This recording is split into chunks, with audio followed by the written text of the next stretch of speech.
दास की आंखों से आंसू बहने लगे जिस दिन पहली बार पढ़ा, अभी हफ्ता पहले पढ़ा इसको, कि कितनी प्यार से कहा है कि ये मैंने जो एक परमार्थ लेख लिखा है, अपना अनुभव लिखा है परमात्मा से प्राप्त ज्ञान के आधार से, और ये प्राण संगली ग्रंथ मेरा शरीर है, मेरी देह है। अब जैसे गुरुजी का सत्कार करते हैं ऐसे आदरणीय तो रखना इसको, यानी किसी ओछे मंदे व्यक्ति को मत दे देना, कहीं इसको बर्बाद ना कर दे। भाव ये था उनका कहने का कि मैंने अपनी आत्मा निकाल के रख दी इसमें, जो ज्ञान इसके अंदर मैंने भर दिया, जो मैं जानू था इसमें सारा लिख दिया, और यह मेरा शरीर है, मेरी देह है, ये मेरा सथूल रूप है। ये ना समझना कि प्राण संग दे कोई नानक साहब जानकर कि ये उनकी शरीर है इसमें मत्था टेके जाओ, नहीं, ये लेख हैं, ये धन दबागे, इसमें एक अनमोल धन दबागे महापुरुष, और आप उनके बच्चे हो, आपके लिए दबा गए। अब जैसे एक सेठ की मृत्यु होगी, उसने डायरी में लिख रखा था कि चांदनी 14 रात के 12 बजे मंदिर के गुम्बद में इतने पैसे करोड़ों रुपये का धन दबा रखा है। अब उस पिता की मृत्यु होगी, सेठ की, बच्चों ने वह डायरी पढ़ी और कहने लगे भाई मंदिर के गुम्बद में पिताजी ने बहुत धन दबा रखा है। उनके अंतिम संस्कार के बाद उन्होंने तुरंत मंदिर का गुम्बद फोड़ डाला, लेकिन वहां कुछ नहीं पाया। बड़े चिंतित हुए कि पिताजी के लिखने में चूक रह गई, हमारा धन बर्बाद हो गया, हम कंगाल हो गए, लुट गए, पिट गए, बुरा हाल हो गया। एक उनके पिताजी का मित्र शोक व्यक्त करने आया, उन्होंने उनको अपने पिता के मित्र से बताया कि अंकल पिताजी लिखने में गड़बड़ कर गए और ठीक ठिकाना नहीं लिख गए, हमारा तो धन करोड़ों रुपए का बर्बाद हो गया, अब क्या करें, हम तो लुट गए, पिट गए। वो दूसरा सेठ वो जानकार था इन कोड वर्डों का, उसने कहा बेटा वो डायरी दिखाओ। वह डायरी दिखाई, वो समझ गया, लेकिन बच्चे नहीं समझ सके और उसको बड़ा संभाल कर रखे हुए थे, छुपा कर रखे थे। तो क्या हुआ, उस सेठ ने कहा इस गुम्बद को पुनः बना दो जो तुमने तोड़ा है। वो बना दिया, फिर मैं आऊंगा एक दिन तुम्हारा धन बता दूंगा। अब चांदनी 14 को सामने आ गया, रात के 12 बजे सेठ के आंगन में अपना ही बनाया हुआ एक मंदिर था। रात्रि के समय उस मंदिर के गुम्बद की छाया, चांद की रोशनी से जो छाया आंगन के अंदर गई, गुम्बद की छाया, वहां गुम्बद की छाया के चारों तरफ निशान लगा दिया पृथ्वी पर। मंदिर गुम्बद वहां पर है, उसकी छाया नीचे है तो वहां निशान लगा दिया।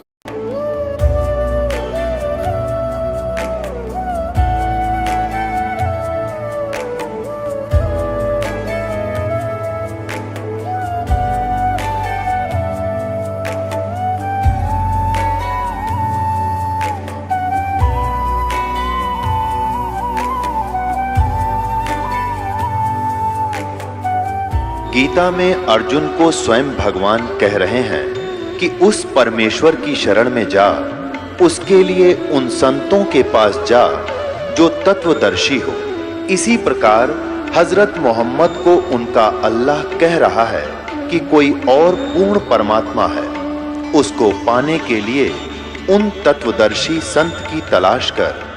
वो प्रभु कौन है, ये जानने के लिए कृपया अवश्य सुनिए जगत गुरु तत्वदर्शी संत रामपाल जी महाराज के अमृत वचन। पुणात्माओं, ये शब्द पढ़कर दास की आंखों से आंसू बहने लगे जिस दिन पहली बार पढ़ा, अभी हफ्ता पहले पढ़ा इसको, कि कितनी प्यार से कहा है कि ये मैंने जो एक परमार्थ लेख लिखा है, अपना अनुभव लिखा है परमात्मा से प्राप्त ज्ञान के आधार से, और ये प्राण संगली ग्रंथ मेरा शरीर है, मेरी देह है। अब जैसे गुरुजी का सत्कार करते हैं ऐसे आदरणीय तो रखना इसको, यानी किसी ओछे मंदे व्यक्ति को मत दे देना, कहीं इसको बर्बाद ना कर दे। भाव ये था उनका कहने का कि मैंने अपनी आत्मा निकाल के रख दी इसमें, जो ज्ञान इसके अंदर मैंने भर दिया, जो मैं जानू था इसमें सारा लिख दिया।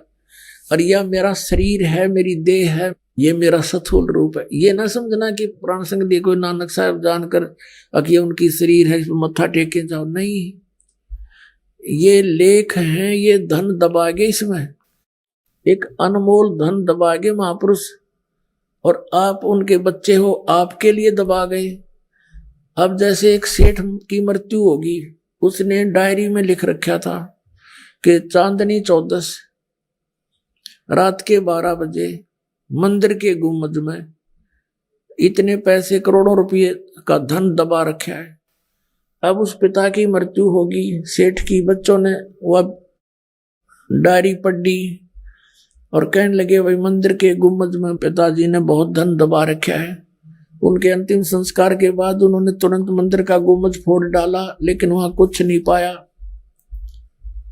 बड़े चिंतित हुए कि पिताजी के लिखने में चूक रह गई, हमारा धन बर्बाद हो गया, हम कंगाल हो गए, लुट गए, पिट गए, बुरा हाल हो रहा। एक उनके पिताजी का मित्र शोक व्यक्त करने आया। उन्होंने उनको अपने पिता के मित्र से बताया कि अंकल, पिताजी लिखने में गड़बड़ कर गए और ठीक ठिकाना नहीं लिख गए, हमारा तो धन करोड़ों रुपए का बर्बाद हो गया, अब क्या करें, हम तो लुट गए, पिट गए। वो दूसरा सेठ, वो जानकार था इन कोड वर्डों का, उसने कहा बेटा वो डायरी दिखाओ। वह डायरी दिखाई, वो समझ गया, लेकिन बच्चे नहीं समझ सके और उसको बड़ा संभाल कर रखे हुए थे, छुपा कर रखे थे। तो क्या हुआ, उस सेठ ने कहा इस गुम्बद को पुनः बना दो जो तुमने तोड़ा है। वो बना दिया। फिर मैं आऊंगा एक दिन, तुम्हारा धन बता दूंगा। अब चांदनी 14 को सामने आ गया। रात के 12 बजे सेठ के आंगन में अपना ही बनाया हुआ एक मंदिर था। रात्रि के समय उस मंदिर के गुम्बद की छाया, चांद की रोशनी से जो छाया आंगन के अंदर गई, गुम्बद की छाया, वहां गुम्बद की छाया के चारों तरफ निशान लगा दिया। पृथ्वी पर मंदिर गुम्बद वहां पर है, उसकी छाया नीचे है, तो वहां निशान लगा दिया और कहा बेटा खोदो यहां से। वहां खोदा तो सारा धन सुरक्षित पा गया। तो पुण्यात्माओं, ये महापुरुष अपना उस अनमोल धन को यहाँ इन काल के दूत चोरों से छुपा कर इन ग्रंथों में छुपा गए थे, कोड वर्डों में। इस दास को भेजा है उस कोड वर्डों को खोलने के लिए, आपको आप ही के घर में धन प्राप्त कराने के लिए, आपको भक्ति धन का सेठ बनाने के लिए।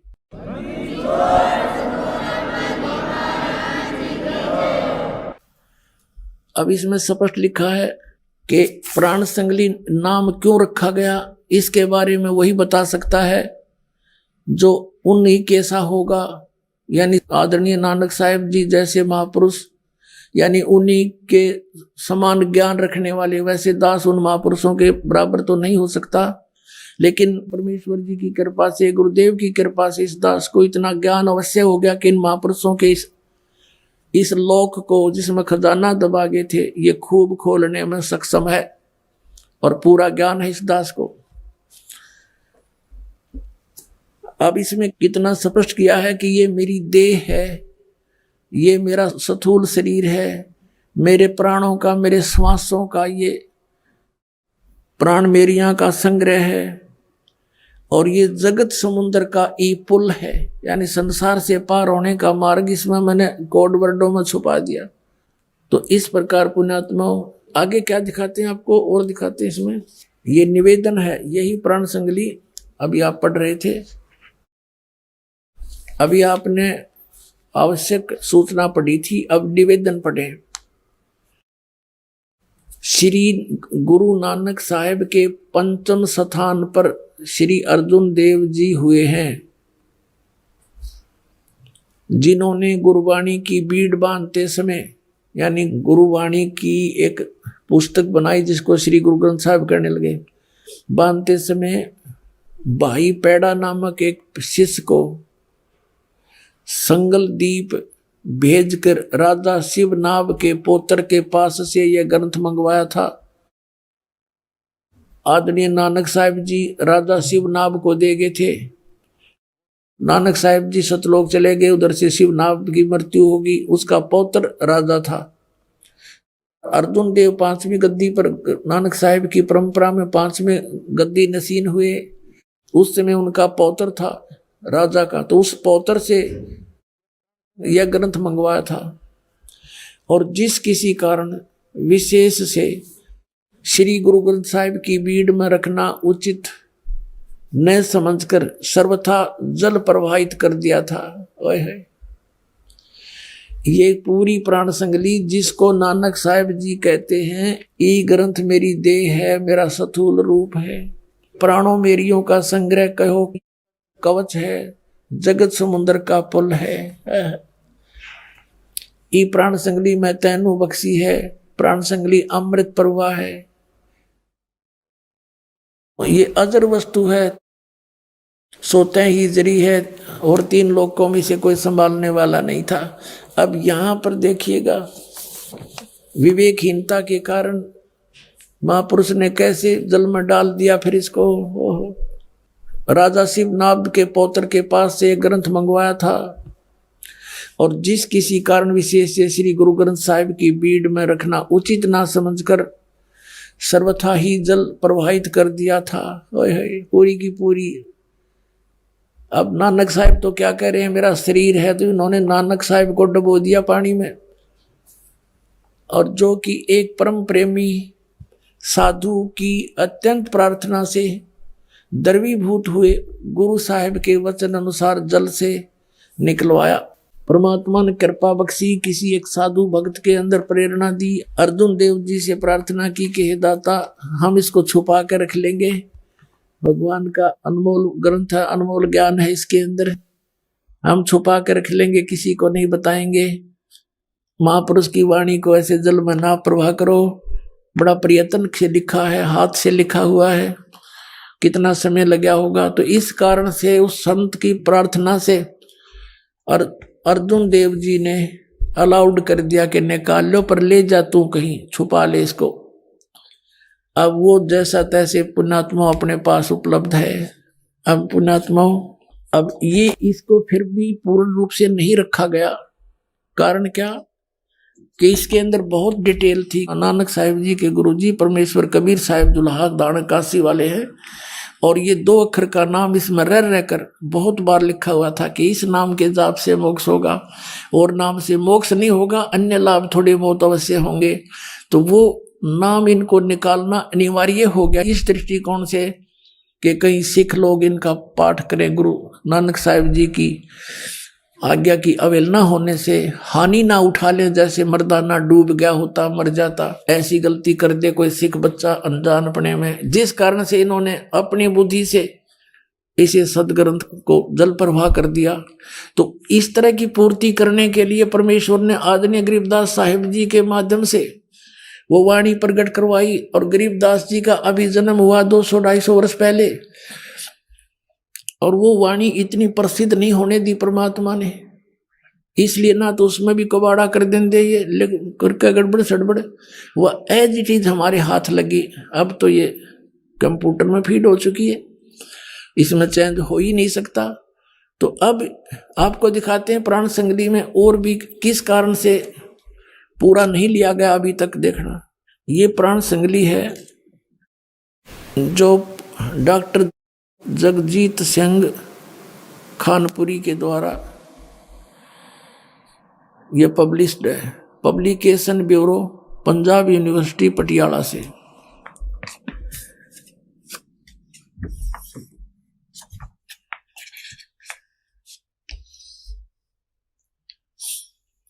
यह है पंजाबी साहित्य अध्ययन विभाग, पंजाब यूनिवर्सिटी पटियाला।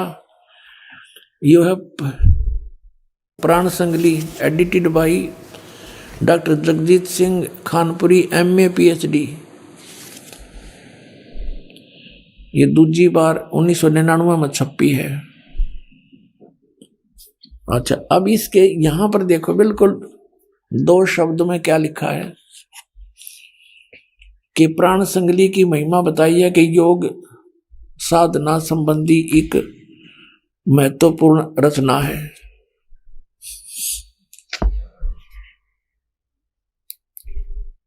रचना का संबंध गुरु नानक देव जी नाल जोड़िया जाता है कि गुरु जी ने इसका उच्चारण सिंगलदीप विच राजा शिवनाभ प्रति कीता सी। फिर भी यहां देखो, हाँ, ये फिर भूमिका के अंदर देखते हैं। भूमिका इसमें क्या लिखा है कि संत संपूर्ण सिंह ने देवनागरी लिपि विच लिखी विच जिस संस्करण दा प्रकाशन किया, जो अभी आपको दिखाया था, उस बीच कुल 80 अध्याय शामिल हैं और 80 अध्यायों दे अंत ते इस दे कुल अध्याय 113 लिखे हैं। इस संख्या दी पुष्टि जन्म साखियां तो भी हो जाती है, पर संत संपूर्ण सिंह ने 160 अध्यायों दे होने की संभावना वल संकेत किया है। अपने आत्माओं दास ने तो एक प्रार्थना की थी सबसे पहले कि इन 3 महापुरुषों को, आदरणीय धर्मदास साहिब जी को, आदरणीय गरीबदास साहिब जी को, आदरणीय नानक साहिब जी को विशेष ज्ञान दिया था ताकि ये इस मेरे अनमोल ज्ञान को आगे जनता तक पहुंचाएं, लेकिन मेरे बताए अनुसार ही चलें। तो उन्होंने ऐसा ही किया। आदरणीय गरीबदास साहिब जी ने इनके द्वारा लिखी वाणी को भी हम ग्रंथ साहिब बोलते हैं, श्री सतग्रंथ साहिब। सत ग्रंथ है, सत यानी सच। इसके अंदर कोई किसी प्रकार का अन्य किसी महापुरुष की वाणी नहीं, कबीर साहिब की और गरीबदास जी की, नथिंग एल्स। इसमें स्पष्ट लिखा है ये 2 मंत्र हैं और ये पूरे गरीबदास पंथ में इस 2 मंत्र के जाप का कोई जाप नहीं करता। नानक परमात्मा कबीर साहब ने लिखा है, ये 12 पंथ हमी को ध्यावे, अस्थिर घर का मरम नहीं पावे। कहते 12वें पंथ हो प्रगट हो बाणी और शब्द हमारे का निर्णय ठानी है।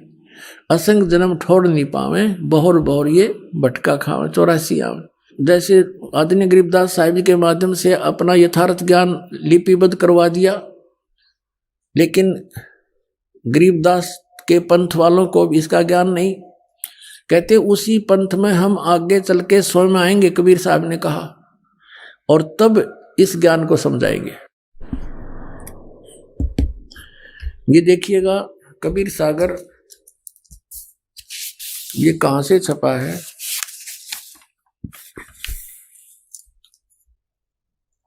कबीरपंथी भारत पथिक युगलानंद बिहारी द्वारा परिष्कृत।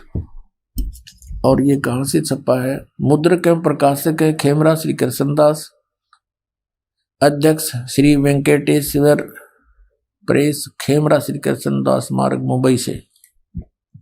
यहां पर देखिएगा, काल ने कहा था मैं तेरे नाम से 12 पंथ चलाऊंगा, 12 पंथ करूं मैं साजा, नाम तुम्हारा ले करूं आवाजा। ये 12 पंथ नाम जो ले ही, हमरे मुख में आन समवही। तो 12 पंथ कौन से हैं? कबीर साहब ने बताया था, ये पद्य भाग है। 12 पंथ चलो सो भेद।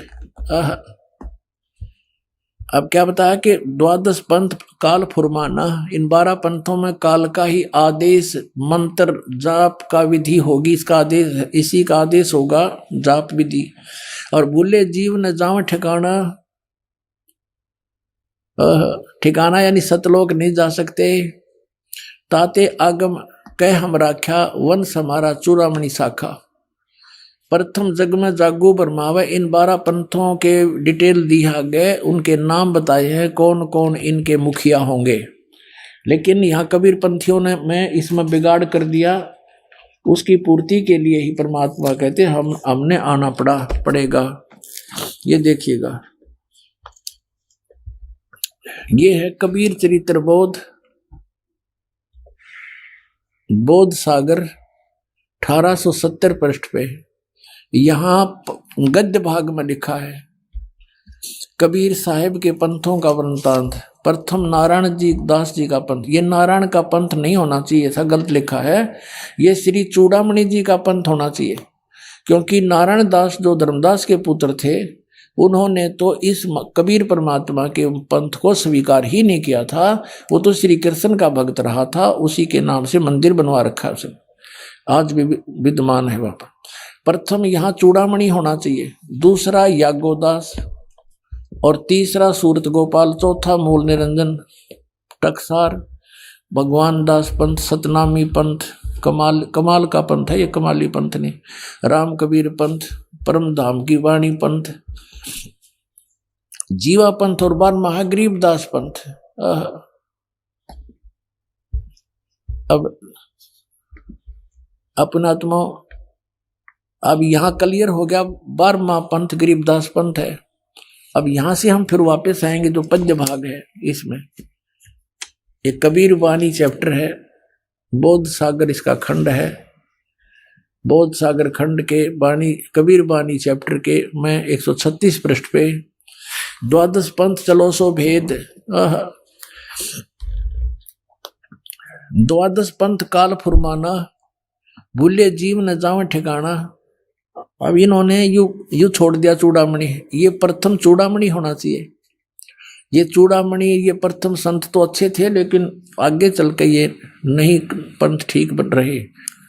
यो जागूदास, सूरत गोपाल, मूल निरंजन टकसार का पंथ, ये वही है सारे के सारे। फिर सतनामी पंथ, पंथ सतनामी, इस तरह ये इस प्रकार। फिर अब हम यहाँ, इन्होंने ये 10वां आ गया, या 11वां होना चाहिए था, 10 में तो आगे लिखना छोड़ गए, क्योंकि मिलावट कर रखी इन्होंने इसमें। अब ये 11वां पंथ है, परम धाम की वाणी। अब ये 12वां पंथ है, अब 12वां पंथ है गरीबदास जी का। इसमें लिखा संवत 1775 हुई, संवत 1775, ये है 1774 लिखना था, गलती से 75 लिखा गया, मिसप्रिंट है। तो संवत 1774 यानी सन 1717 में आदरणीय गरीबदास साहिब जी का जन्म हुआ। संवत 1775 होई, ता दिन प्रेम प्रगटे जग सोई, आज्ञा रहे ब्रह्मबोध लावे, कोली चमार सबके घर खावे, साख हमारी ले जीव समझावे, असंग जन्म ठोर नहीं पावे। 12वें पंथ प्रगट हुआ है नहीं हव, प्रगट हवे वाणी, प्रगट होगी वाणी, और शब्द हमारे का निर्णय ठानी। 12वें पंथ प्रगट होगी वाणी, मेरी महिमा की वाणी फिर से प्रगट होगी, और शब्द हमारे का निर्णय ठानी। अस्थिर घर का मर्म न पावे, ये 12 पंथ हम ही को जावे। यानी गरीबदास के प्रगट होने के बाद जो वाणी प्रगट हो जाएगी, उसको और सभी उस वाणी का निर्णय ठानेंगे, उसके ऊपर विचार विमर्श करेंगे, लेकिन अस्थिर घर का मर्म ना पावे, ये 12 पंथ हम ही को ध्यावे। कबीर कबीर सतलोक सचखंड जरूर करेंगे, लेकिन ये मुझे प्राप्त नहीं कर सकते, ठीक ठिकाने नहीं जा सकते। फिर क्या कहा परमात्मा ने कि अस्थिर घर का मर्म न पावे, ये 12 पंथ हम ही को ध्यावे, 12 पंथ हम ही चल आवे। गरीबदास जी का 12वां पंथ है, 12 पंथ हम ही चल आवे, और सब पंथ मिटा एक ही पंथ चलावे। कहते सब पंथों को मिटाकर एक पंथ चलाएंगे। आगे क्या कहा कि प्रथम चरण कलयुग निर्याना, तब मगर मांडो मैदाना।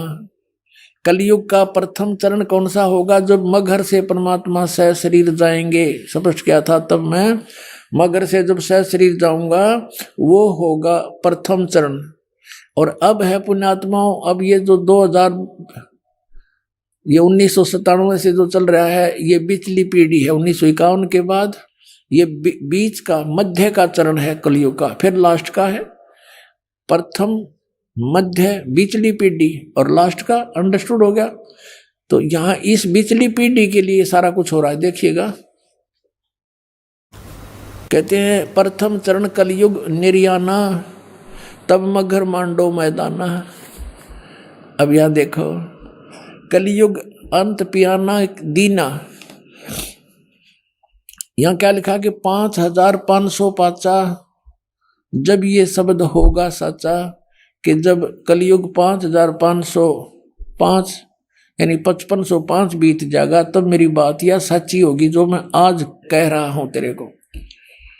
और आगे क्या क्या, धर्मदास मोरी लाख दुहाई, ये मूल शब्द है, मूल शब्द बाहर ना जाई। ये मूल शब्द के अंदर मूल मंत्र कहो इसको, तो इस मूल मंत्र के अंदर ये सब कुछ आ जाता है। सतनाम जो 2 अक्षर का और आदि नाम, और फिर मूल ज्ञान। ये ज्ञान जो अब आपको दास निर्णय करके बता रहा है, ये मूल ज्ञान है। अब देखिएगा, पवित्र ज्ञान तुम जग में बाखो, जग में सुनाओ पवित्र ज्ञान। मूल ज्ञान तुम गुप्त ही रखो। जो मूल ज्ञान है उसको नहीं बताना अभी। मूल ज्ञान जो बाहर पर ही, बिचली पीढ़ी हंस वंश हंस नी तरही। मूल ज्ञान जो बाहर पढ़ी, अपने से बाहर काल के दूतों का हाथ लग गया तो बिचली पीढ़ी ये वंश हंस पार नहीं हो पाओगे धर्मदास। और 33 अरब ज्ञान हम बाखा, और मूल ज्ञान गुप्त ही रखा। कहते हैं, क्या कहते हैं कि 33 अरब ज्ञान मैंने बोल दिया, लेकिन वो मूल ज्ञान तो उस दास को दूंगा जो परमात्मा ने कहा कि हम स्वयं आएंगे। स्वयं ना आए तो दास भेज दिया अपना इस गरीब दास वाले पंथ में। अब कहा 33 अरब ज्ञान हम बाखा, और मूल ज्ञान हमने गुप्त ही रखा। वो अभी नहीं दिया, कबीर सागर उमर कहीं नहीं दिया इसका विशेष भेद। वो तो इस रामपाल दास को दिया परमात्मा ने। सत्कर मान लेना पुण्यात्माओं। अब क्या कहा है, मूल ज्ञान मूल ज्ञान तुम तब लग छपाई, जब लग 12 पंथ मिटाई। मूल ज्ञान तुम तब लग छुपाई, जब लग 12 पंथ मिट जाई। पुण्यात्मा यहाँ बीचली पीढ़ी लिखा है, तो कलयुग 3 हिस्सा में हो गया। या बीचली पीढ़ी, और एक पहले की एक लास्ट की। कलयुग के प्रथम चरण में परमात्मा आए, सह शरीर चले गए, सह शरीर आए थे। वो लीला करके चले गए, जो भगवान किया करता है स्वयं ही वो करते ही हैं। और जिसका गुणगान सब वेद और ग्रंथ आंखों देखा संत करते हैं। और अब हमें भगवान को पहचानने में बहुत आसानी होगी, क्यों ग्रंथ वही बतावे, वेद बतावे, और परमात्मा ने लीला करके दिखा रखी, उनका इतिहास बतावे। तो भगवान को पहचानने में देर नहीं लगेगी। फिर समाधान क्या है, सबसे बड़ी बात है समाधान की। तो समाधान ये मंत्र सतनाम है, 2 अक्षर का मंत्र है, और असार नाम है जिसको आदि नाम बोलते हैं। तो वो कौन से हैं वो आपके रूबरू करा दिए दास ने। और इन सदग्रंथों को और इन महापुरुषों की वाणी को तो बहुत बाद में हमें पता चला है। दास ने 1994 से ये मंत्र दान करना शुरू कर रखा है। यही 3 मंत्र, 3 टाइप के, यानी प्रथम जो 5 मंत्र है वो 5 के स्थान पर 7 देने का आदेश था। ये आदरणीय गरीबदास साहिब जी की वाणी में लिखा हुआ ये मंत्र पहले वाला। और पहले ये केवल 5 मंत्र देने थे, ये रंकार ओंकार सतनाम ये नहीं। वो मंत्र दूसरे जो आपको दिए जाते हैं, नानक साहिब जी ये नाम देते थे।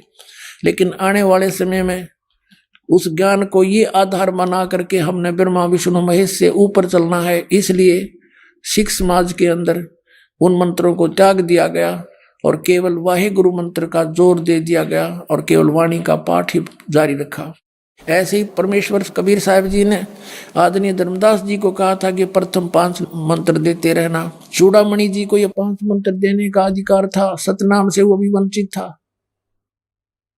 और चूड़ामणि जी ने ये 5 मंत्र देने शुरू किए थे।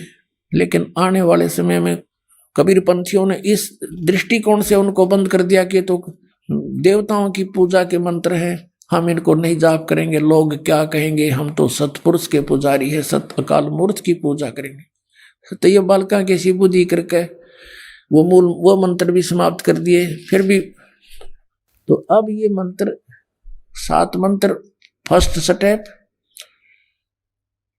पहले केवल 5 क्यों देते थे, अब 7 क्यों देते हैं। आपको पहले ही बताता रहा दास कि ये 7 मंत्र जिसको प्राप्त हो गए और जिसने एक मंत्र का जाप भी विधिवत कर लिया, उस प्राणी को मनुष्य जीवन कंपलसरी मिलेगा और उसकी मृत्यु किसी कारण से होगी। और पहले ये 2 मंत्र इसके साथ इसलिए नहीं जोड़े थे कि ये मान ले तुरंत मनुष्य जीवन पा भी लेगा तो फायदा क्या होगा, अपना और बर्बाद करेगा कि तो इसने जाड़े जुड़े लाकर ने, तो फिर आगे समय आने पर इसको समय पर मनुष्य जीवन दिवा देंगे और ये उस समय में इनका जन्म मिल जाएगा। तो अब इसलिए जरूरी है कि ये पार करने सभी को। पहली प्रथम बात तो गारंटी देता ये दास कि आप मर्यादा में रहो, आपकी मृत्यु नहीं हो सकती जब तक परमात्मा का आदेश नहीं होगा।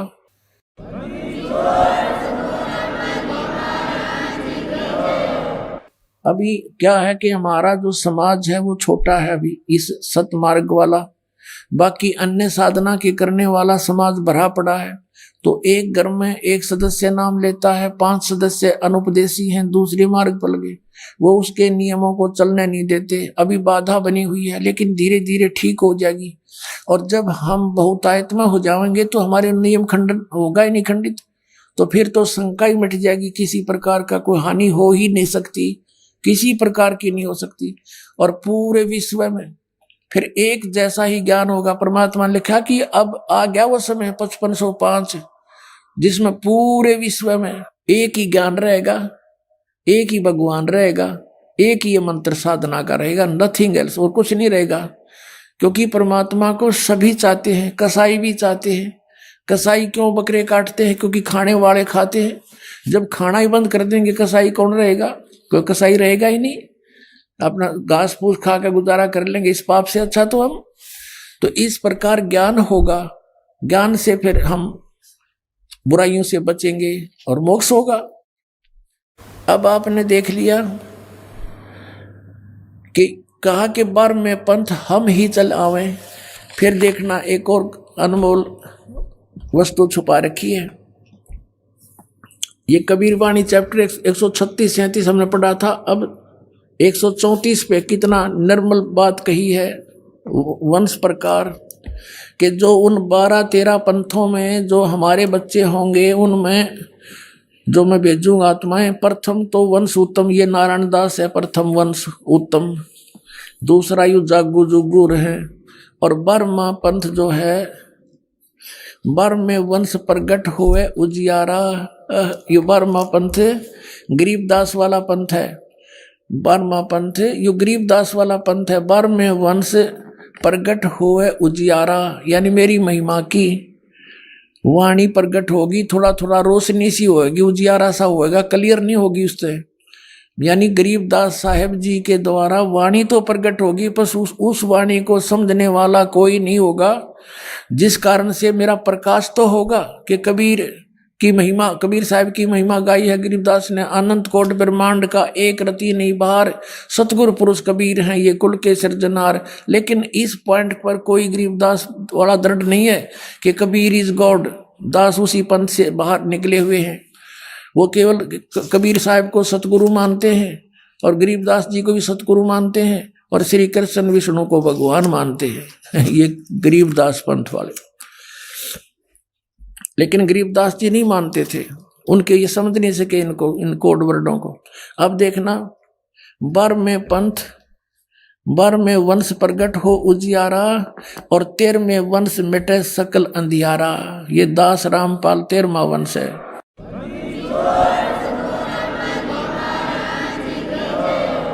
अपने आत्माओं, अब ये निर्णय करते हैं आपके समक्ष के अब वर्तमान में कलयुग कितना बीत गया। पवित्र हिंदू धर्म में इन शंकराचार्यों के द्वारा रची गई पुस्तक एक ऑथेंटिक रिकॉर्ड माना जाता है।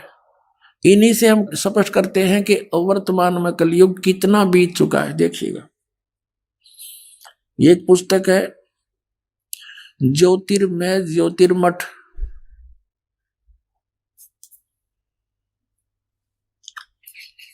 यहां इसका कुछ विवेचन दिया है। ज्योतिर्मय ज्योतिर्मठ,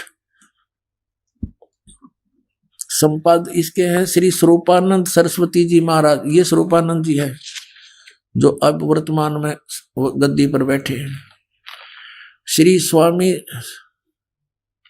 ये 2 मठों के अधिकारी हैं, ज्योतिष मठ पीठाधीश्वर और द्वारका पीठ के, ये 2 के इंचार्ज हैं सरस्वती। अब यहाँ क्या लिखा है यह है संपादक, लेखक एवं संकलनकर्ता विष्णुदत्त शर्मा, अध्यक्ष आध्यात्मिक उत्थान मंडल दिल्ली। प्रेरणा स्रोत श्री सुबुद्धनाथ ब्रह्मचारी जी, मुद्रक फाइन प्रिंट एंड पैक्स। ये देखो, अखिल भारतीय आध्यात्मिक उत्थान मंडल, 1/3234 गली नंबर 2, रामनगर विस्तार, मंडोली रोड, सादरा दिल्ली। ये इनके फोन और फैक्स नंबर है। इसमें देखिएगा, इसके 11 पृष्ठ पे आदि शंकराचार्य का संक्षिप्त जीवन।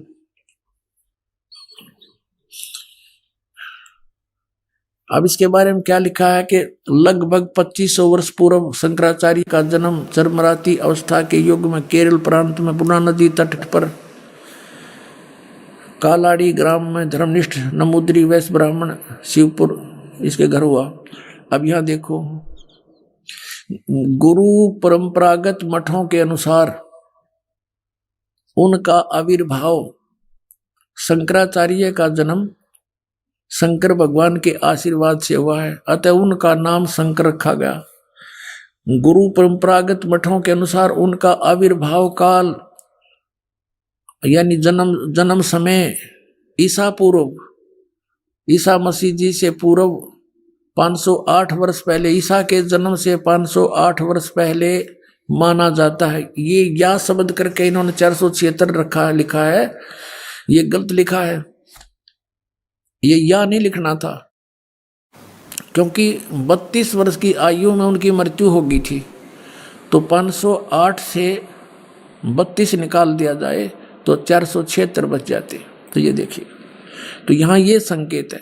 तो वास्तव में 508 वर्ष पहले उनका आविर्भाव हुआ, यानी ईसा से 508 वर्ष पूर्व। ठीक हो गया। और आज से हम गणना करें 2012 से, तो शंकराचार्य जी का जन्म कब हुआ? 5520 वर्ष पूर्व। 508 जोड़ दो 2012 में, आज से शंकराचार्य जी का जन्म 2520 वर्ष पहले हुआ। और उस समय कलयुग कितना बीत गया था ये दिखाते हैं। ये पुस्तक है हिमालय तीर्थ, ये भी शंकराचार्यों के द्वारा लिखी गई है, उन्हीं के आदेश से। ये है जेपी नंबूरी, उप मुख्य कार्यकारी श्री बद्रीनाथ केदारनाथ मंदिर समिति का, यहां से छपा। ये यहां से इनके सारे प्रकाशक है रंजू चक्रवर्ती, क्षेत्र A/1, बामा चंद्राय रोड, कोलकाता। ये मुद्रक एग्री प्रिंट सर्विसेज कलकत्ता।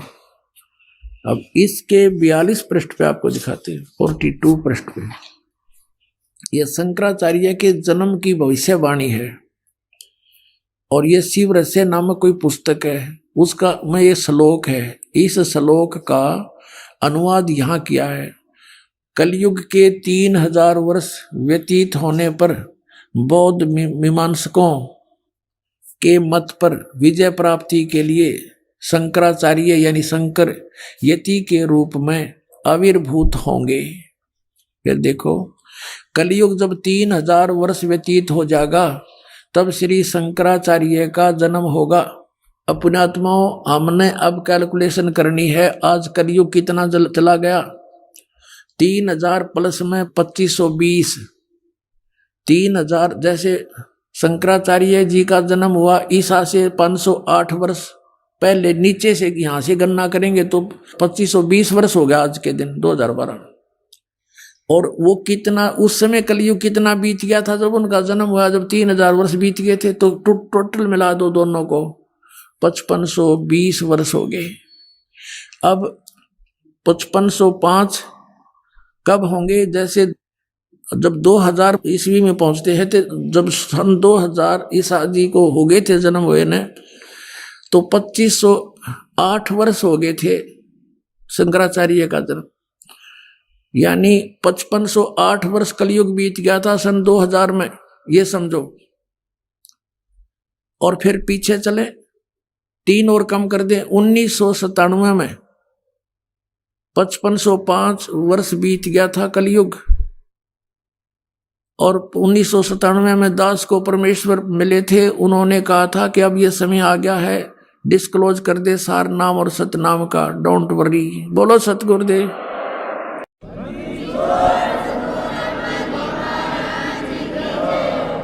अपना आत्मा ये ना सोचना कि दास बनावटी बात बनाकर अपने मूर्ख बनाना चाहता, नहीं, आपको बहुत बुद्धिमान बनाना चाहता है और सच्चाई से परिचित कराना चाहता है कि उस समय दास ने इसको देखा भी नहीं था कि ये क्या, इतना गहराई से नहीं जाना था कबीर सागर को भी, लेकिन जो मालिक ने लेख लिख दिए वो अपने समय पर अपने आप होते रहते हैं।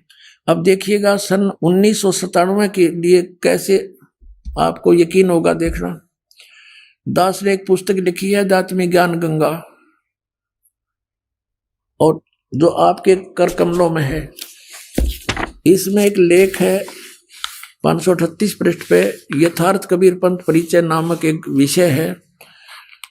और इसमें यहां लिखा है, मुझ दास यानी रामपाल दास को परमेश्वर कबीर साहिब जी संवत 2054 फाल्गुन मास शुक्ल पक्ष एकम मार्च 1997 को दिन के 10 बजे मिले थे तथा सार शब्द की वास्तविकता और संगत को दान करने का सही समय संकेत देकर अंतर्ध्यान हो गए थे।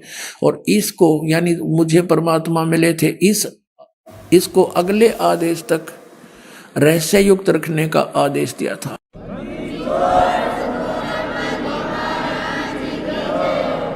और फिर परमात्मा ने एक और अनमोल खजाना अभी 10 दिन के अंदर अंदर हमें दिया है, ये और आपके रूबरू कराना चाहता है दास। ये देखिएगा, एक है सूक्ष्म वेद बोध। इसमें परमात्मा ने 600 वर्ष पहले कहा था, धर्मदास एक ऐसा समय आएगा कि पूरे विश्व में मेरा ही ज्ञान और मेरी ही महिमा रहेगी और सब ज्ञान सब पंथ ये समाप्त हो जाएंगे, केवल एक पंथ रहेगा। ये है कबीर सागर, ये वही कबीर सागर बोध सागर इसका खंड है। इसमें अध्याय है सब संवेद बोध, और यहां देखना 171 पृष्ठ पे, यहां परमात्मा ने 600 वर्ष पहले कह दिया था धर्मदास को। यहां से नीचे से देखेंगे, कबीर सत्य कबीर वचन यानी कबीर परमेश्वर के वचन है ये। अब यहां कबीर साहब बोलते आ रहे हैं, तो यहां देखिएगा, इसमें लिखा है कि 5 सहंस और 5500 जब कलयुग बीत जाए, जब 5500 यानी 5500 कलयुग बीत जाएगा, तब महापुरुष फरमान जग तारण को आए। परमात्मा ने कहा था कि जब 5500 वर्ष कलयुग बीत जाएगा तब महापुरुष फरमान तब जग तारण को आए। हिंदू तुर्क आदि सब है जेते जीव जहान, और सतनाम की साख गह ये पाव पद निर्वाण। अपना आत्मा परमात्मा का आदेश लेख है ये बहुत पहले का, अब ये सच्चा होना ही था। क्या कहा कि हिंदू तुर्क माने मुसलमान, हिंदू मुसलमान आदिक और भी जितने भी, जैसे कोई भी सिख धर्म है, ईसाई धर्म है, या अन्य कोई डिवाइड हो गए, कोई पंथ बन गए हैं, ये सभी जेते जीव जहान और सतनाम की साख गहे, यानी सतनाम को प्राप्त करके और पावे पद निर्वाण। निर्वाण माने मोक्ष पद प्राप्त करेंगे, सबका मोक्ष हो जाएगा, जो भी शरण में आ जाएंगे सतनाम लेंगे। यथा शरीत गण, ये सब कैसे होंगे? एक सब पंथ मिटा के एक पंथ चलावें, वो कैसे मिलेंगे? देखो इस ज्ञान के आधार से ऐसे आएंगे। यथा शरीत गण माने सभी दरियाएं नदियां आप ही मिले सिंधु में धाये। जैसे दरिया स्वाभाविक ही सिंधु यानी समुद्र में दौड़ के जाती हैं, उनके बस की बात नहीं, अपने आप उनका फ्लो बन जाता है। यथा शरीतगण आप ही मिले सिंधु में धाये, सत्य सुकृत के मध्य तिमि ये सभी पंथ समाये। जिस प्रकार नदियां अपने आप समुद्र में जाकर मिल जाती हैं, पूरी स्पीड के साथ जाती हैं, ऐसे ही उस सत सुकृत के मध्य, यानी उस सच्चे पंथ मैं चलाऊंगा उसके मध्य में ये सभी पंथ समाएंगे, ऐसे जैसे दरिया जाके समुद्र में समाती हैं अपने आप। अब क्या बताते हैं, जब लग पूर्ण हो नहीं ठीके को तिथिवार। ये ठीक माने निर्धारित समय जो मैंने कर रखा धर्मदास, जब तक यो ठीक का समय यानी 5500 वर्ष कलयुग नहीं बीत जाएगा, तब तक तो मेरी ये वाणी बिल्कुल निराधार दिखाई देगी, जो सूक्ष्म इस सब संवेद में लिखी है। देखिएगा, जब लग पूर्ण हो नहीं ठीक को तिथिवार, कि जब तक ये निर्धारित समय नहीं आओगा ठीक। ये ठीक माने निर्धारित समय, निश्चित समय। जैसे ये ठीक का अरदास ने कहाँ से जाना, बचपन में हम सुना करते थे कि एक व्यापारी पैसे नहीं दे रहा है, आगे से आगे ठीक बता रहा है, ठीक। ऐसे हमारी लोकल लैंग्वेज का शब्द है ये। तो ठीक का मतलब निर्धारित समय निर्धारित कर देना, ये ठीक। परमात्मा कहते हैं जब मेरे द्वारा किया गया हो ये समय 5505, यानी कलयुग 5500 नहीं बीतेगा, तब तक तो ऐसा लगेगा जैसे ये वैसे ही कह रखा भगवान ने कबीर सागर में, और उस दिन ये पूर्ण हो जाएगा। आइए अब हम उन श्रद्धालुओं के अनुभव जानते हैं जो जगत गुरु तत्वदर्शी संत रामपाल जी महाराज जी से दीक्षा प्राप्त कर चुके हैं तथा उनके द्वारा बताए गए भक्ति मार्ग पर चल रहे हैं। जी नमस्कार। नमस्कार। क्या नाम है जी आपका? रंजना पुसतकर। रंजना जी कहाँ से आए आप? मैं नागपुर महाराष्ट्र से। रंजना जी, संत रामपाल जी महाराज जी से नाम दीक्षा लेने से पहले आप क्या भक्ति साधना करते थे? मैं जो हिंदू धर्म के अंदर देवी देवताओं की भक्ति करते हैं वो सारी कुछ करती थी। उसके अलावा संतोषी माते का व्रत रखती थी 16 शुक्रवार वाला। और हमारे महाराष्ट्र के अंदर शेगांव के इसमें संत गजानन महाराज है, उनकी मैं भक्ति अपने तन मन धन से करती थी। उनकी बावन्नी किए बगैर मैं सोती नहीं थी, और उनकी बावन्नी करे बगैर मैं, यानी जगने के बाद सबसे पहले उनकी बावन्नी करके ही दिन की शुरुआत होती थी मेरी। और शिव जी की पूजा करती थी श्रावण महीने में, उनको बेल चढ़ाना। ये नवरात्र के दिन में दुर्गा देवी की भक्ति करती थी, और बाकी सारे ये तीज त्यौहार जो भी आते थे वो सारे कुछ मैं करती थी। रंजना जी, जैसा कि आपने बताया कि हिंदू धर्म में जो पारंपरिक पूजाएं हैं वो सभी प्रकार की पूजाएं आप कर रहे थे, तो फिर हम आपसे ये जानना चाहेंगे कि जब आप ये सभी प्रकार की पूजा कर ही रहे थे तो फिर आपको संत रामपाल जी महाराज जी के शरण में जाने की क्या जरूरत आन पड़ी? जी, भगवान का दिया हुआ सब कुछ था, पर मुझे मानसिक शांति नहीं थी, क्योंकि हमारे घर में 22 साल से पुरानी प्रेत बाधा थी मेरे पति को। वो प्रेत बाधा पूरे परिवार को यानी बहुत सताती थी। उनको खुद को भी उसकी तकलीफ़ होती थी और हम लोगों को भी वो तकलीफ़ देते थे। तो ये सब होने के बाद भी अगर मानसिक शांति नहीं है तो ये भौतिक लाभ का मैं क्या करूं? ये पैसे है, जो भी कुछ है भौतिक लाभ, इसका मैं क्या करूं? तो इसके लिए मैं भटकती थी कि शांति कहाँ पे है, सुख नाम की चीज़ जो चिर शांति बोलते हैं वो कहाँ मिलेंगी, ऐसा मैं ढूंढ ही रही थी। तो एक दिन हमारे यहाँ एक आंटी आई, तो उन्होंने मेरी पूजा पाठ भक्ति देख के उन्होंने बताया कि आप इतनी भक्ति करते हो पर आपने गुरु धारण नहीं कर रखा, तो गुरु बगैर तो भक्ति सफल नहीं है, ऐसा उनका कहना था। मैं बोली ठीक है, गुरु भी करेंगे।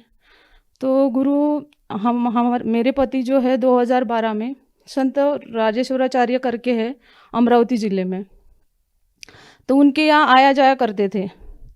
ये मुझे बताते थे कि वो ऐसे संत है, वो ऐसी समाधि लगाते हैं, समाधि 4-4 घंटे तक की उनकी समाधि चलती है, ना वो पलके झपकते हैं ना हाथ पैर हिलाते हैं, बताते थे मुझे, पर मुझे यानी विश्वास नहीं था।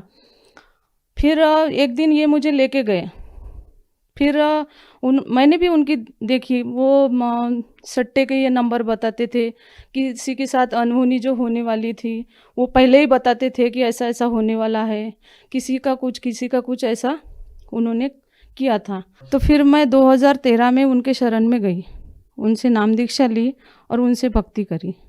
भक्ति करने के बाद बोलते हैं कि गुरु को या जो भी अपन भक्ति करते हैं तो दान सबसे अहम है। तो मैंने वहाँ पे दान भी दिया, वहाँ पे 4 एकड़ ज़मीन मैंने दान में दी। फिर भी मुझे जो लाभ चाहिए था वो लाभ मिला नहीं। ना मेरे बेटे की तकलीफ़ दूर हुई, ना मेरे पति की तकलीफ़ दूर हुई।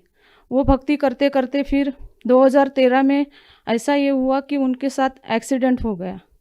एक्सीडेंट में वो ड्राइवर एक साइड गिरे और वो झाड़ियों में जाके वो स्वयं गिरे, तो उनको टीचर्स लगे, कुछ समय वो बेहोश रहे। जब मुझे पता चला कि स्वामी जी की ऐसी हालत हो गई, तब मुझे याद आया कि स्वामी जी बोलते थे कि आप अभी मत निकलो। जब हम निकलते थे आश्रम से तो बोलते थे कि अभी मत निकलो, थोड़ी देर बाद जाना, अभी समय अच्छा नहीं है। तो वो हमें बताते थे कि समय अच्छा नहीं है। फिर उनको क्यों नहीं पता चला कि उनका समय सही नहीं है अभी? तो ये सब मैंने यानी पता चलने के बाद मैं बोली अपन तो गुरु के सहारे इतना कुछ ये करते हैं कि सारा गुरु संभालेंगे, और गुरु की अगर ये हालत है तो शिष्य की क्या हालत होंगी।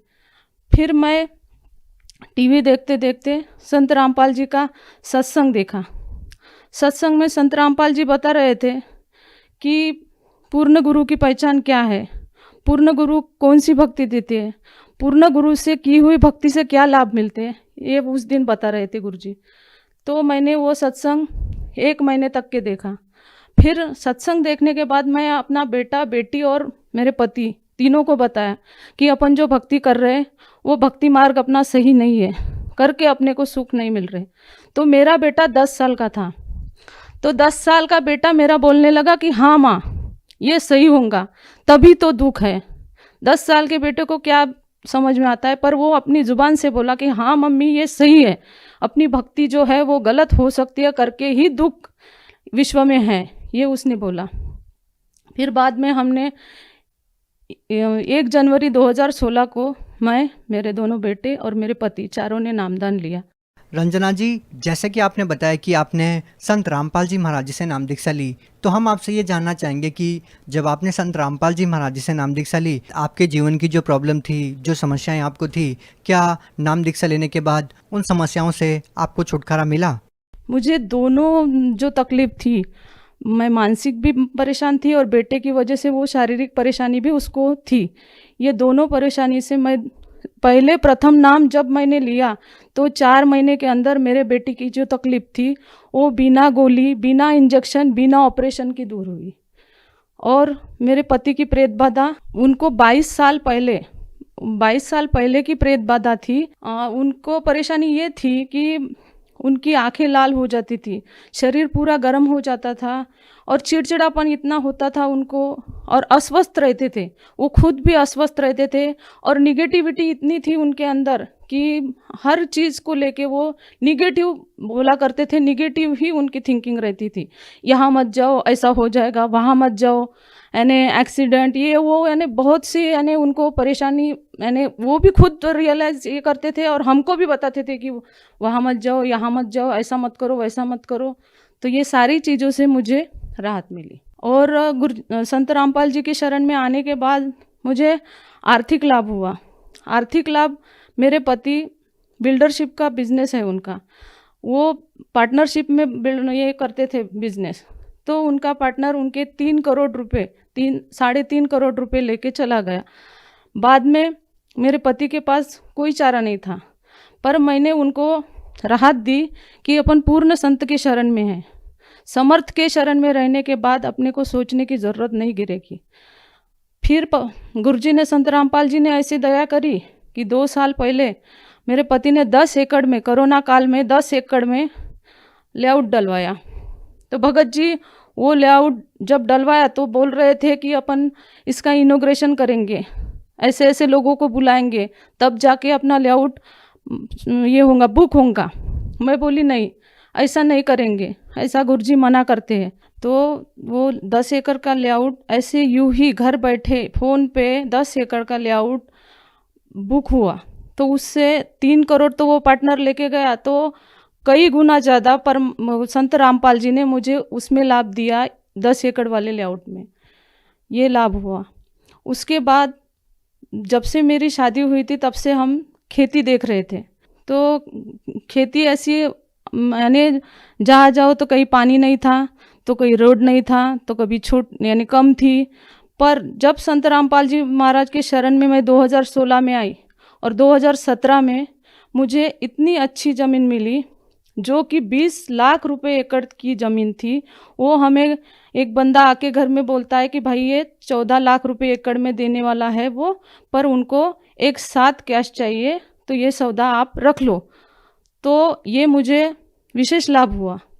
वो जगह ऐसी है कि रोड टच है, 12 महीने वहाँ पे पानी है और 12 महीने आप उसमें खेती किसानी कर सकते हो। तो इतना ढूंढने के बाद 10-12 साल में मुझे जो चीज़ नहीं मिली वो 1 साल में संत रामपाल जी के शरण में आने के बाद मिली। ये मुझे लाभ हुआ संत रामपाल जी के शरण में आने के बाद। दूसरा एक लाभ, मैं एक दिन बाहर गई हुई थी, हमारे घर में कारपेंटर का काम चालू था, तो मुझे ऐसे लगा कि मेरे ससुर घर पे रहेंगे, तो मैंने अपने अलमारी में कुछ जेवरात कुछ पैसे लॉक करके बाहर निकल गई थी। कारपेंटर ने काम करे और मेरे ससुर जी लॉक करके निकल गए। सामने वाला लॉक उन्होंने किया और बीच वाला जो दरवाज़ा था उसको लॉक नहीं करे। बारिश हो रही थी, हमारे घर के सामने आम का पेड़ है, तो वहाँ पे 2 लड़के खड़े हुए।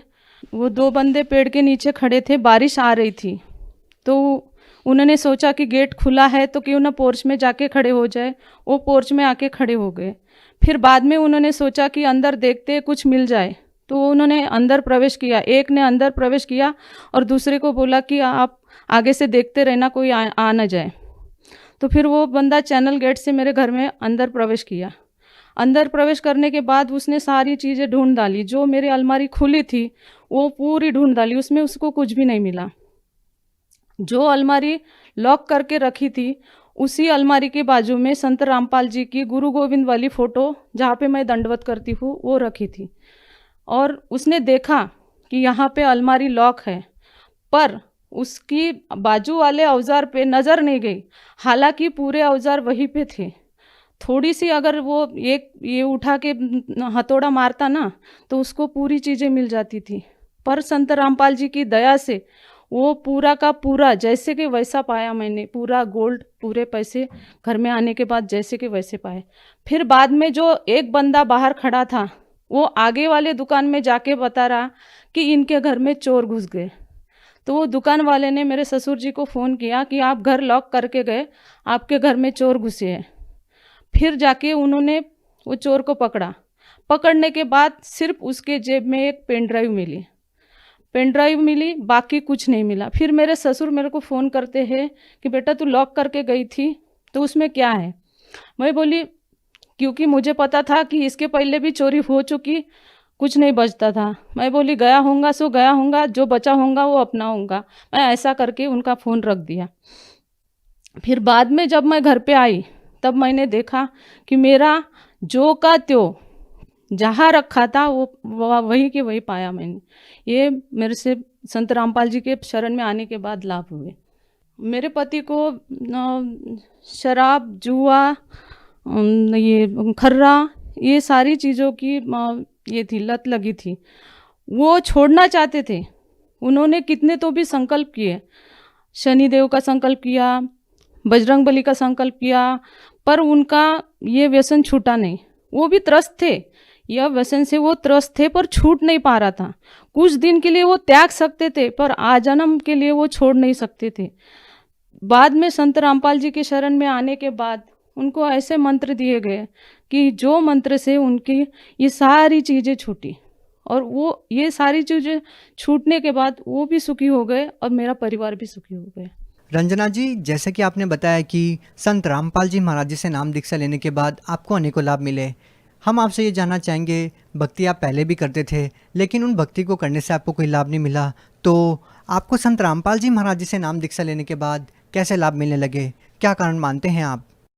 संत रामपाल जी सद्भक्ति देते हैं, शास्त्र प्रमाणित भक्ति देते हैं, पूर्ण भक्ति देते हैं, सद्भक्ति, शास्त्र प्रमाणित, शास्त्र विधिवत भक्ति देते हैं, करके लाभ होते हैं। बाकी संत ये भक्ति नहीं बताते। पहले जो गुरु बनाए थे मैंने, वो शास्त्र विधि त्याग कर मनमाना आचरण बता रहे थे। जो कि गीता जी में सख्त मना कर रखा है। शास्त्र विधि त्याग कर जो मनमाना आचरण करते हैं, ना तो उनकी भक्ति सफल होती है, ना उन्हें कोई सुख मिलते हैं। तो ये वो भक्ति बताते थे जो शास्त्र विरुद्ध है, और संत रामपाल जी शास्त्र संगत भक्ति बताते हैं, इसलिए हमें ये लाभ मिले। रंजना जी, संत रामपाल जी महाराज जी के बारे में ये कहा जाता है कि वो देव देवताओं की भक्ति छुड़वाते हैं। क्या संत रामपाल जी महाराज देव देवताओं की भक्ति छुड़वाते हैं?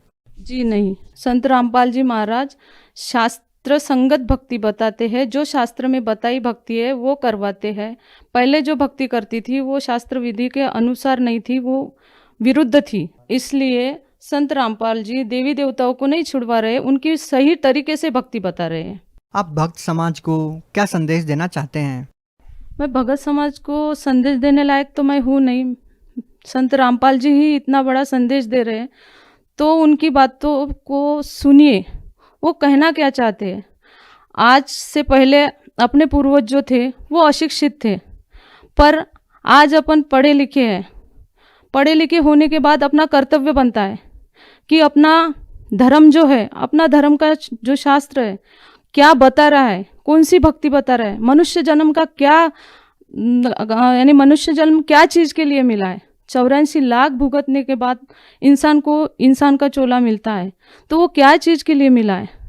तो ये चोला मिला, और ऊपर से आप शिक्षित हो और सदग्रंथ आपके घर में रखे हुए हैं, तो वो खोलो और उसमें देखो कि विधि क्या है। मैं शुरू से पारंपरिक भक्ति करती थी, तीनों देवी देवताओं की भक्ति करती थी, संतोषी माता का व्रत करती थी, गजानन महाराज का उपवास व्रत तप सारा कुछ करती थी। पोथी पढ़े बगैर मेरा गुरुवार का दिन नहीं जाता था। ये सारा करने के बाद भी मैं दुखी थी। हालांकि परमात्मा का दिया हुआ सब कुछ था मेरे घर में, पर मैं अंतरात्मा से सुखी नहीं थी। पर संत रामपाल जी की शरण में आने के बाद आज मैं आंतरिक भी सुखी हूँ, बाह्य रूप से भी सुखी हूँ, और सारे कोई लाभ मुझे संत रामपाल जी की शरण में आने के बाद, उनकी सद्भक्ति करने के बाद मुझे मिले हैं। तो मेरा कहना यही है कि आप इनके शरण में आओ, इनसे नाम दीक्षा लो और अपना मनुष्य जन्म का कल्याण कराओ। जो व्यक्ति संत रामपाल जी महाराज जी से नाम दीक्षा लेना चाहते हैं, वो उनसे नाम दीक्षा कैसे प्राप्त कर सकते हैं? संत रामपाल जी के सत्संग चलते हैं, अनेकों चैनलों पे उनके सत्संग चलते हैं। उनके नीचे पट्टी चलती है, उस पर फ़ोन नंबर डिस्प्ले होते हैं। वो फ़ोन नंबर पे आप फ़ोन करके पूछोगे तो अपने ज़िले के अंदर नामदान स्थल है, वो नामदान स्थल का पता आपको मिलेगा। वहाँ से आप निःशुल्क नाम दीक्षा ले सकते हो। ऑनलाइन, अगर आपको ऑनलाइन से अगर गुरुजी का ज्ञान सुनना है तो ट्विटर, यूट्यूब, फेसबुक, इस पे जाके भी आप उनका सत्संग सुन सकते हो। नीचे दिए गए फ़ोन नंबर पे आप फ़ोन करके आप अपने ज़िले के अंदर निःशुल्क नाम दीक्षा ले सकते हो। जी धन्यवाद। धन्यवाद।